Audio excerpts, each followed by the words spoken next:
పరిశుద్ధుడు పరిశుద్ధుడు పరిశుద్ధుడు అని ప్రధాన దూతలతోనూ మానవ కోటి సమూహములతోనూ తోడబడిచినటువంటి తండ్రి మీకు వందనాలు స్తుతి స్తోత్రాలు నాయన. తండ్రి ప్రభువా, ఇప్పటి వరకు నాయన బిడ్డలు చేసినటువంటి యాక్షన్ సాంగ్స్ ద్వారా నాయన పాటల ద్వారా మీ నామం మహింపరచబడిందని నమ్ముచున్నాం తండ్రి. అలాగే నేను కథలో పిలుచుండగా ప్రభావ బిడ్డలకి కథ గుర్తు పెట్టుకునేటువంటి నాయన జ్ఞానములు దయచేయండి తండ్రి. మంచి ఆలోచన శక్తిని దయచేయండి తండ్రి. జ్ఞాపక శక్తిని నీవే దయచేయండి నేను అలాంటి బిడ్డలు త్వరగా రప్పించమని కోరుకుంటుంది.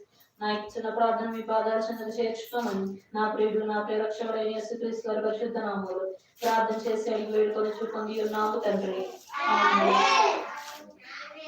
కూర్చోండి. నోటి మీద వేయాలి, పక్కకు జరగద్దు, నా వైపే చూడాలి.